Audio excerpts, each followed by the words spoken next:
Hello and welcome to the Central Television. I am Lekan on Onabanjo. The top stories at this hour. Lagos court extends restriction on demonstration to designated parks within the state. ECOWAS urges protesters to heed President Tinubu's call for dialogue. The Democratic presumptive candidate Kamala Harris picks Minnesota Governor Tim Walz as her running mate. Details to come your way shortly.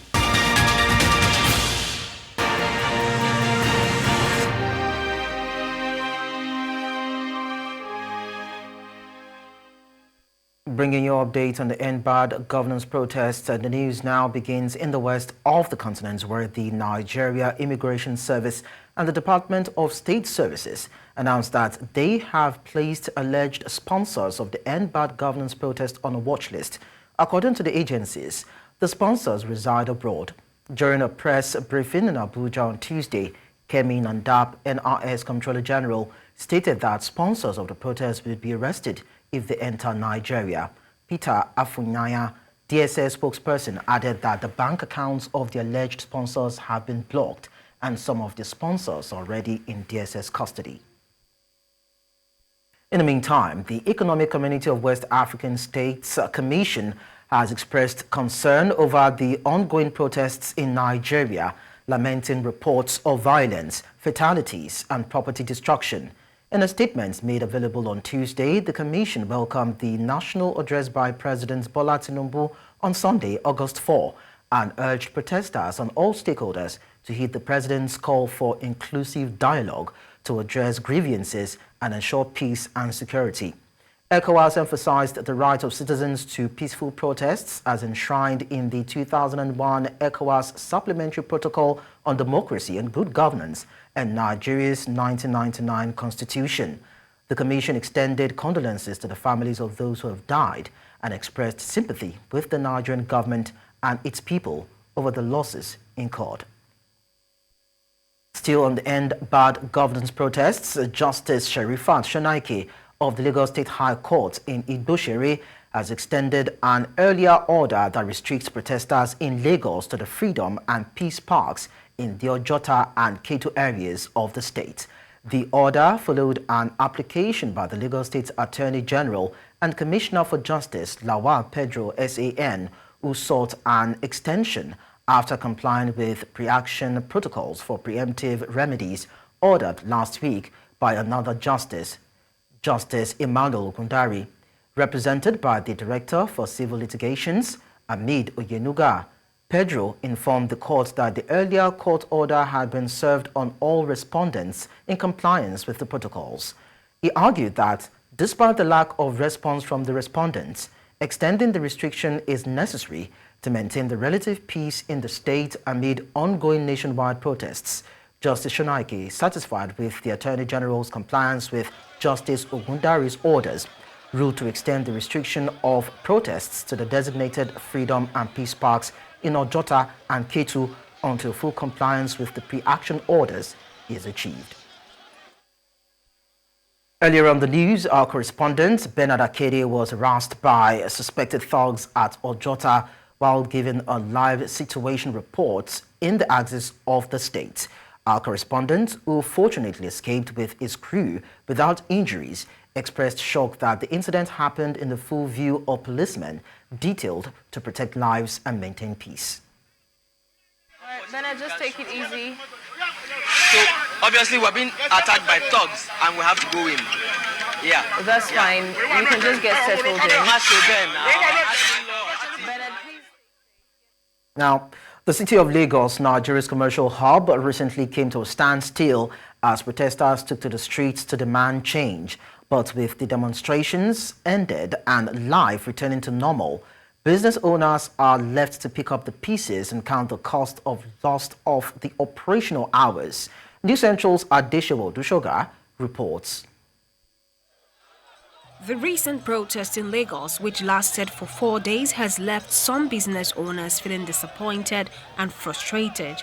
Despite the peaceful nature of the protest, with no report of violence, many businesses were forced to shut down as a precaution against looting and other potential escalation of the protest. to close our shop for almost three days, understand, hoping that something good will come out from the protest. At the end, nothing came out. So I feel terrible about it. Because I lost a lot of money, understand, for that 3 days. That day is a loss for me because the earning that I'm supposed to make, I couldn't make those earnings, and is a bit hot. But so long as it's for the betterment of the country, because all we are after is for the betterment of the country. There is one thing for me getting the money, and I cannot use it to buy what I really want. The fact I'm not painful, it's not painful to me that I closed my shop. It's for our betterment. Because it was after the protest, that way it came out, that was when the president came out to speak to us. Before the protest, he was just there, speaking through their aid. But he didn't come out to address us. At least the protest has gone in a long way.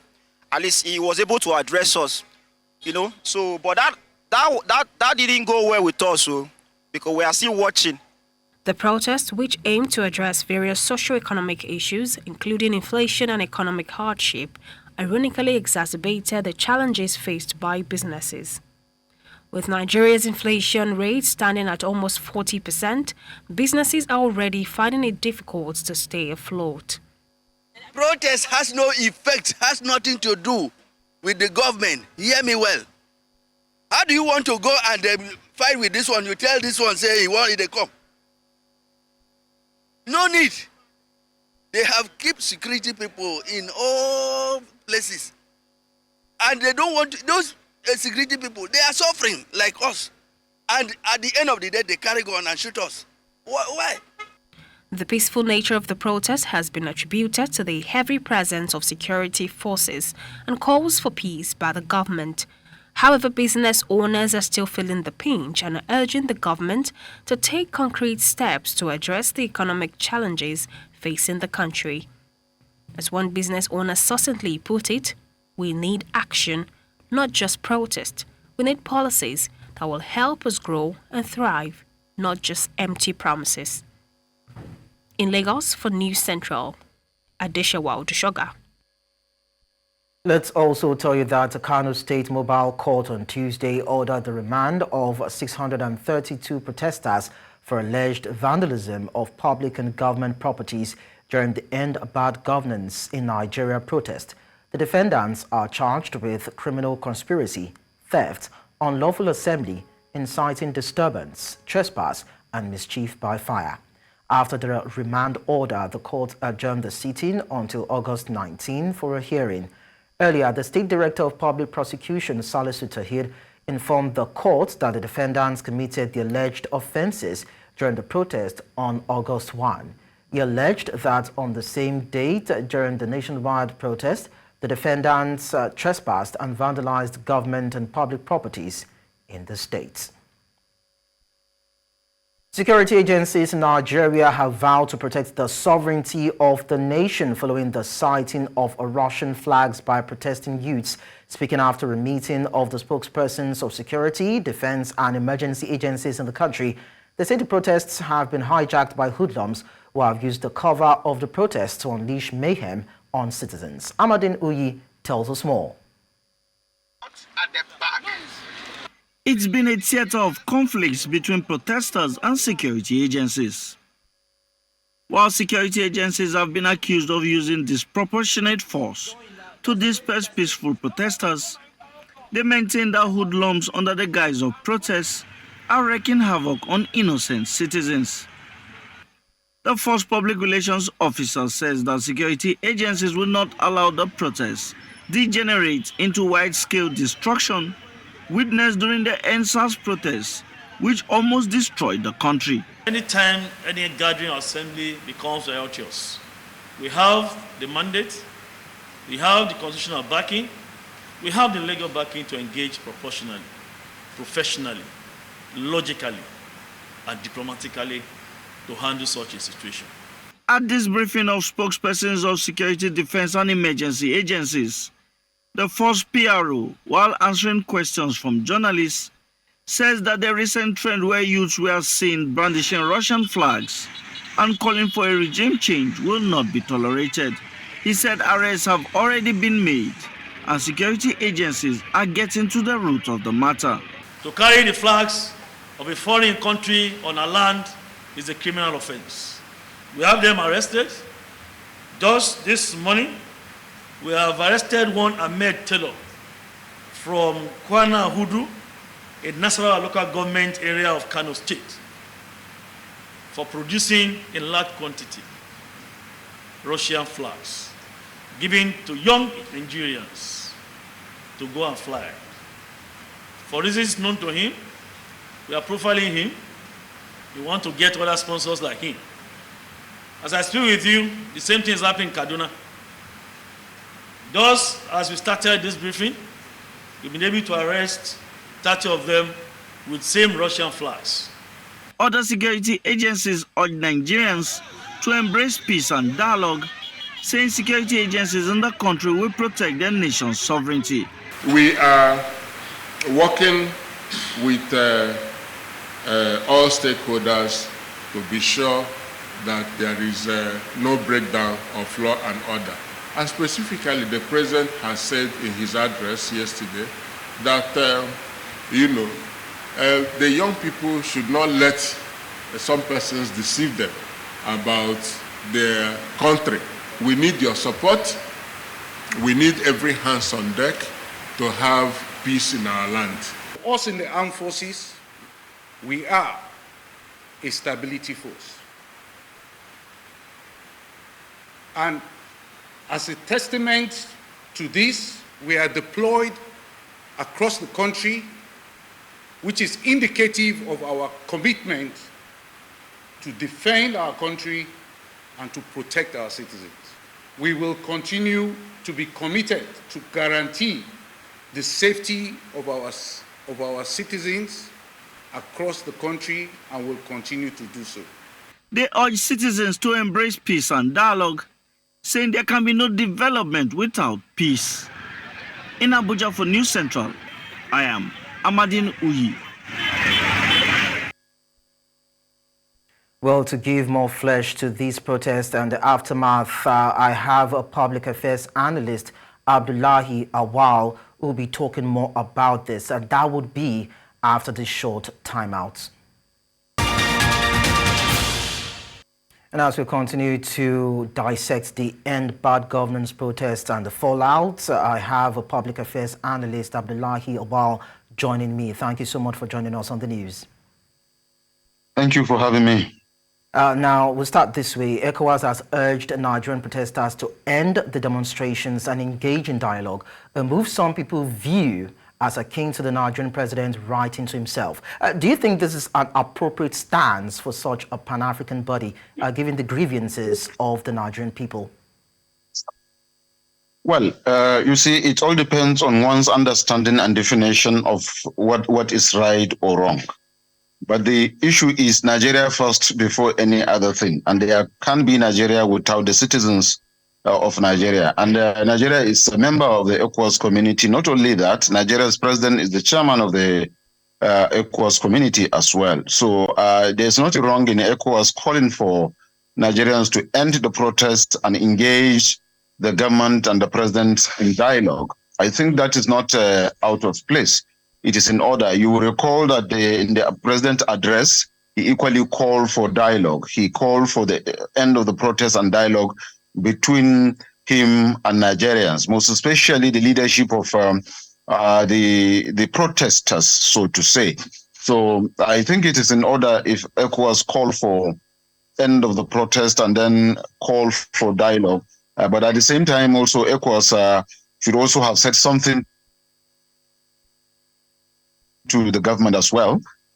Even though the chairman of the ECOWAS is the president of Nigeria, but equally, just as they are speaking to the Nigerian protesters, then ECOWAS equally would have, be talking to Nigerian government as well, so that there can be balancing. The issue here is, what do we do to solve this problem? How do we go about ending this protest? What will the government need to do, to appease Nigerians so that Nigerians will embrace peace and embrace the dialogue and also accept maybe short-term, medium-term and long-term plan on how to end the hunger and then all other vices that Nigerians are crying for. Before we begin to profile a solution, Mr. Abal, the violent turn of protests in the northern part of the country is alarming. What factors would you say or believe contributed to that violence, and what diplomatic measures would you recommend to actually address and resolve the unrest? Well, first and foremost, what brought about the violence is hunger, majorly insecurity. That insecurity led to our people not going to farms, our people not going to the market. And you know, northern Nigeria is known with two basic things, markets and farming. These are the two major things that northerners are known with. And today it is difficult for northerners to go to farm. It is equally difficult for northerners to go to most of their markets to do their normal businesses. So, and it is all yet to insecurity. So that is the major thing. There is hunger in the north. There is abject poverty in the north. There is insecurity in the north. Our children don't go to school. Our women don't go to farms. To hospitals out of fear and things like that. But then, would you blame it, Abdullahi? Would you blame that on the government at the center or the political figures that represent that particular region? Honestly, it would be unfair to just blame it on the central government. It will be unfair. I think every politician that is involved, a northern politician, has a share of the blame as far as these issues are concerned. We have to say it the way it is. We have to be honest with ourselves. We have to be straightforward in saying it. We have to look at our eyes, deep inside our eyes, and tell ourselves the truth. Reality is all the politicians that in the north are involved in this problem. If only we have embraced ourselves, we have agreed with ourselves, the politicians have come together to talk sincerely and honestly, not just paying lip service to the whole thing, but talking sincerely, talking honestly, looking at the problems and then working together as a team, sincerely and patriotically working together as a team towards eliminating and alleviating the problems. I want to believe that it has been reduced by at least 50%. Now we have our appointed politicians, the ministers, you have the commissioners at the state level, you have head of department and agencies, you have members of the Senate, you have the members of House of Representatives, you have the members of the state assembly, the local government chairman and councillors, all this put together. If all this come together with stakeholders, discuss this problem, and everybody gave contribution, sincere contribution, with the willingness, with the political will to end hunger, insecurity, poverty, and what have you, assisting the government at the center. Believe me, it would have come to an end. I will give you an example before you ask the next question. The federal government gave 20 trucks of rice to all state government. The president in his broadcast said he has contributed, or he has given 570 billion to our state governors. But it will interest you to know most of this rice, you'll find them in the market being rebagged and then being sold to the citizens, instead of this rice going down to the people that it is meant for. Now, if you look at it critically, you see that to a certain level, the federal government have done the needful. First, by giving out a lot of money to the state governors so that they can work. Second, by giving out palliatives in the name of rice. But I want to make a distinction. It is not all the governors that didn't do the right thing. There are governors in the north who immediately this thing come to them, they call the people, set up committees, and begin the distribution. There are governors in the north who has brought up... Yeah, I understand your standpoint. Let's just quickly look at the issue around reports of protesters also waving Russian flags, the announcement of foreign mercenaries planning to incite violence, and the calls for a coup said to be raising concerns as of now. How would you interpret these developments and the fact that the CDS said if the police cannot deal with this, they would step in? Well, naturally, issue of internal security is a responsibility of the police and other security bodies, the police, the DSS, maybe the civil defense. Naturally, the responsibility of the armed forces is the protection of territorial integrity of Nigeria against external aggression. But where the situation where the police cannot contain the the armed forces to step in. This is a natural thing. You don't expect things to just go like that. So, and the armed forces cannot fold its arms and watch the country degenerate, most especially into carrying flags of a foreign nation. You know, like the Chief of Defense Staff, General C.G. Musa rightly said, it is a treasonable felony for somebody to carry the flag of another country within a country. You cannot have two different flags of a country in one country. How would you expect the army to engage or to intervene in this particular situation without having to infringe on people's rights, the need to actually minimize casualties and be able to deal with such threats? I think what the military need to do is not just coming in with force, using force to begin firing and things like that. I think what the military should do is use the intelligence. We have the military intelligence. All the tri-service of the armed forces and the defense has intelligence. You have the Army intelligence, naval intelligence, Air Force intelligence, and the Defense Intelligence Agency. I think this tripartite or the quadruplet intelligence bodies can work together as a team to identify people that are instigating the carriage of that Russian flag, or people that are the sponsors of the manufacturing of the Russian flags. Just like just recently, there was an arrest of somebody who is one of the tellers that are sewing the Russian flags. And even our independent investigation discovered that a lot of them were also sewing these flags and selling them. It has become a business because youth are buying. So most of them just run to the market, go and buy the materials, and then come and sew the flags and begin to sell. They are making money out of it. But even at that, you cannot rule out the possibility of somebody who started it, who initiated it, what is the motive behind the initiation of the usage of that flag, what are they driving at, what is their intention, who are the collaborators or who are the initiators. Things like that can be discovered, can be investigated and discovered by the quadruplet intelligence agencies. Not only that, you have the police and the DSS that can assist the armed forces in intelligence, because if you go using force, that is my fear, it might be lethal, and that might not be too good for the country in a democratic situation. Abdullahi, before I let you go, now let's just look at the presence of hoodlums said to be harassing journalists and protesters. This said to suggest some sort of potential bias on the part of the Nigerian police, because we have video evidence of this also. These police actually promised to protect all the participants during the demonstrations, but what eventually played out is stark departure. Do you agree with this assessment, and why?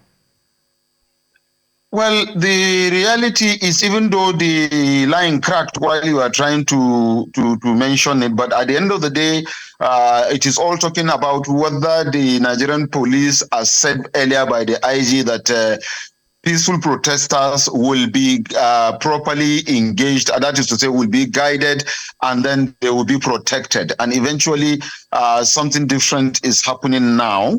I guess both the two parties are involved, and both the two parties will be faulted for this, while the security agencies, most especially the Nigerian police, will be faulted for opening fire on innocent or on Nigerians. And also you can as well look at the part of the protesters who are also using stones against the Nigerian police. But even at that, I think the usage of the tear gas was the first thing that triggered the protesters to begin attacking back the Nigerian police. And then the Nigerian police naturally will use tear gas when they are being overpowered. And if you look at the number of the police on ground and the number of protesters that are lined up coming towards whatever it is, either for the destruction of properties or trying to get entrance into various government houses, you will see that it is a clash of the titans.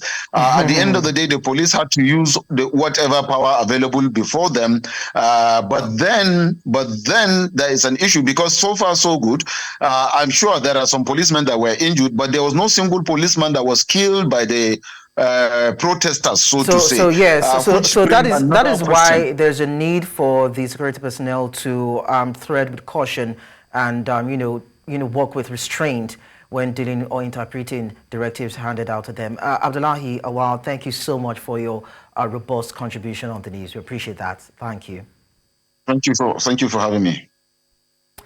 Away from that, Nigeria's former president Olusegun Obasanjo has voiced worries that anyone making money from Nigeria's lucrative gasoline import industry will try to weaken the Dangote Petroleum Refinery.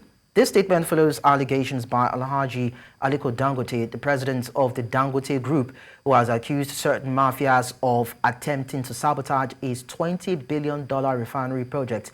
In an interview, Obasanjo suggested that if the refinery succeeds, it could boost investments from both Nigerians and foreigners.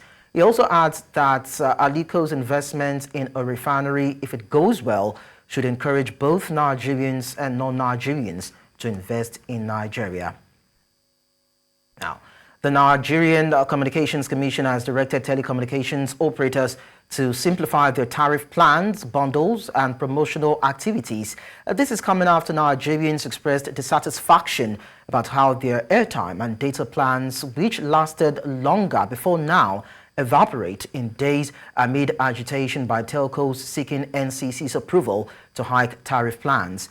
NCC spokesman Ruben Moka, in a statement, said the regulator has mandated all telcos to release clear, easy to understand and accurate information about the cost of voice, short messaging service and data services to all subscribers. Moka said the regulator communicated the directive to telcos like MTN, Airtel and others on July 29, 2024.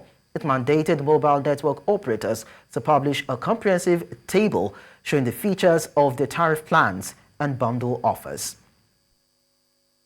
To election matters. The forthcoming local government elections in Ogun State have been fixed for Saturday, November 16, 2024. The chairman of Ogun State's Independent Electoral Commission, Babatunde Oshibodu, disclosed this in a statement signed by him and made available to journalists in Abeokuta on Tuesday.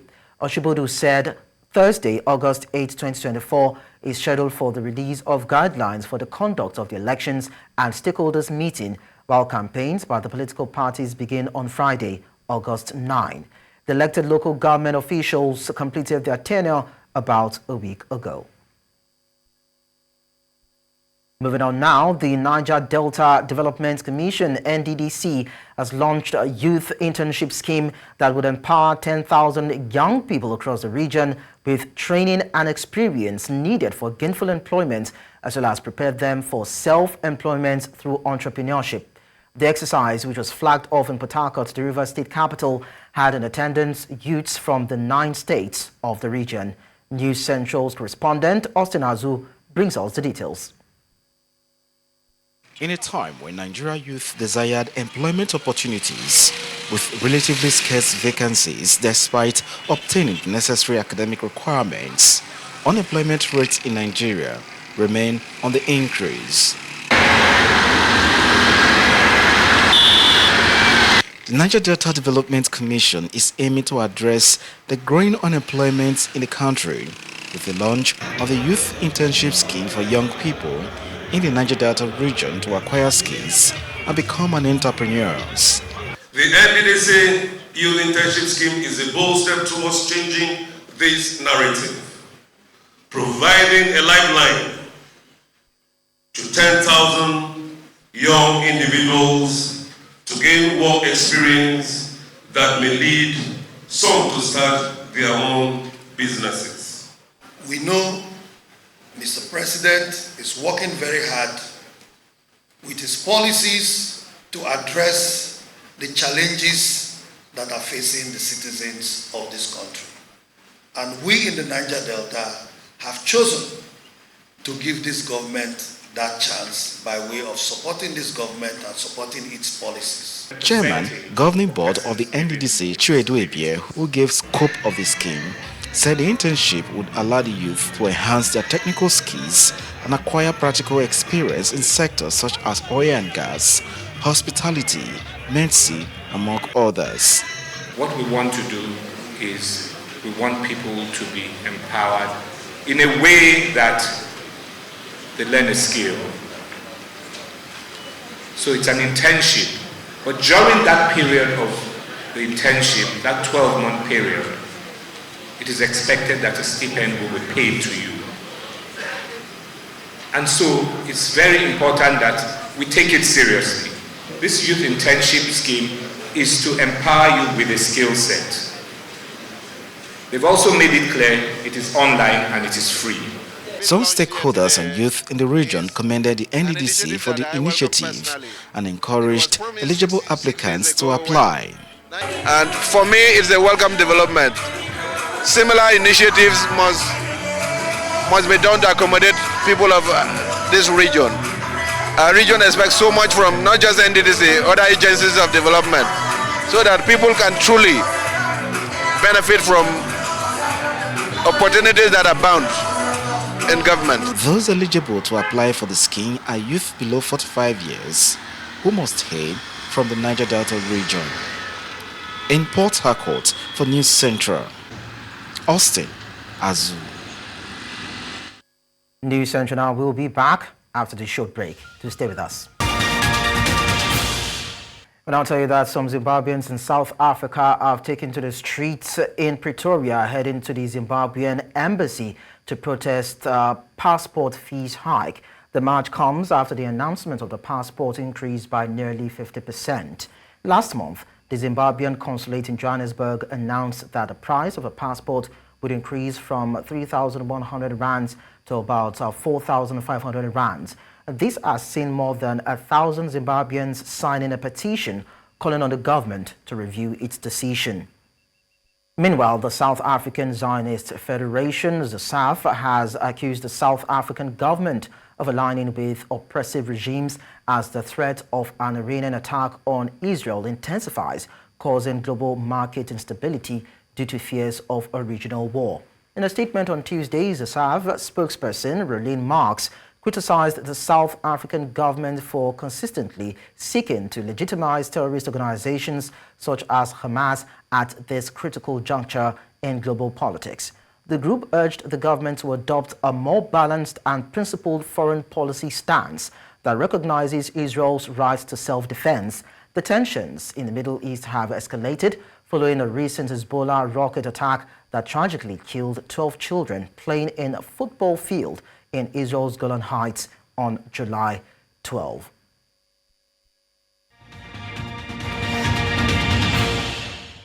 Now, U.S. Vice President Kamala Harris has selected Minnesota Governor Tim Walz as her Democratic Party running mate. Harris on Tuesday said she was proud to tap Walz, opting for the Minnesota governor with blue-collar credentials as the partner most likely to boost her historic and bruising bid for the White House. Walz had been on a vice presidential shortlist for a string of other Democratic figures, such as broadening Harris's appeal as she sprints into the contest against Donald Trump. Aiming to make history as the first woman president, Harris, already a trailblazer as the first female and first Black and South Asian vice president, has little time before Election Day on November 5. And joining us to discuss this, we have a Nigerian diplomat, a former Nigerian diplomat, Ambassador Joe Keshi. Good evening to you.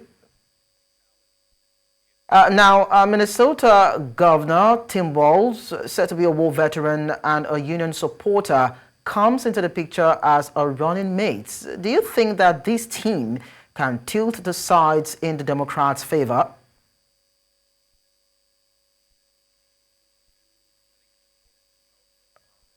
Joe Keshi, okay, I think we just lost communication there with Joe Keshi while he was about to enter the fray of discussions. But then we'll try as much as possible to bring him up, maybe in our subsequent bulletins. Moving on now, coastal South Carolina and Georgia were under flash flood warnings on Tuesday as Tropical Storm Debbie swarmed the southeastern United States, leaving at least 5 dead. Debbie made landfall on Monday morning as a Category 1 hurricane in the Big Bend region of Florida's Gulf Coast. The National Hurricane Center warned of a life-threatening flood as the slow-moving storm drops torrential rains. Michael Brennan, director of the NHC said that it is a level 4 out of 4 risk for excessive rainfall and is going to result in a prolonged extreme rainfall event with potential for catastrophic flooding across coastal portions of Georgia, South Carolina, even extending up into North Carolina. We have more stories before we draw curtains on the news. Do stay with us. The rest of the stories now. A Polish man accused of punching Denmark's Prime Minister, Mette Frederiksen, went on trial in Copenhagen on Tuesday, risking prison time and deportation if convicted. The suspect, whom Danish authorities have ruled cannot be named in the media, was immediately apprehended after the alleged assault on June 7 in a Copenhagen square, which left the Prime Minister with whiplash. The 39-year-old, who denies responsibility, entered the court wearing a T-shirt and jeans and is due to testify. Yeah, today it's the first court hearing today, and we will have to hear the testimony from the defendant himself. So actually the public may hear for the very first time what actually happened. Some of it he doesn't remember, but we'll hear what he has to say. Yeah, well, he remembers he met the Prime Minister in the central Copenhagen. And actually what happened, he doesn't remember because he was drunk.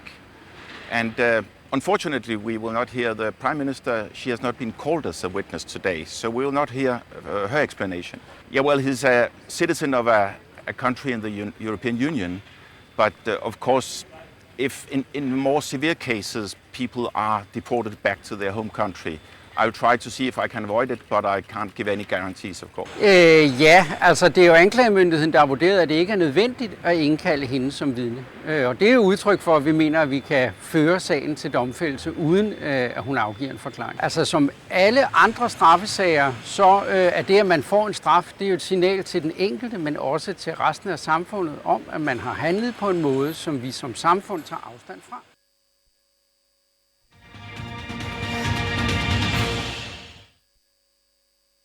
In sports, the trio of Asa Brume, Ruth Usoro and Christina Ochonogo secured their places in the women's long jump final at the Paris 2024 Olympics on Tuesday. This is the first time 3 Nigerian women have reached the event's final in Olympic history. Brume, an Olympic bronze medalist, shook off a Shiki start to leap 6.7 meters in a final attempt, earning automatic qualification for the final. Ruth Usoro also made the headlines with an impressive jump of 6.76 meters, while Christina Ochonogo followed closely with a leap of 6.65 meters. The trio will compete for podium finishes alongside 12 other finalists on Thursday. Nikola Jokic led Serbia into the men's Olympic basketball semi-finals on Tuesday as he rallied from 24 points down to edge Australia 95-90 in overtime and set up a potential showdown with the United States. Patty Mills scored 26 points for Australia, including 14 in a row during a 20-0 run spanning the first and second quarters. But Serbia hung on and gradually erased the deficit to pull off an epic comeback. 3-time NBA Most Valuable Player Jokic tallied 21 points, 14 rebounds and 8 assists and received plenty of help from his supporting cast. Bogdanovic had 17 points as one of 5 of other players to hit double figures for Serbia. And that's all on the news at this hour. But before we go, we take a look at some of our top stories. Lagos Court has extended restriction on demonstration to designated parks within the state. ECOWAS has urged protesters to heed President Tinubu's call for dialogue.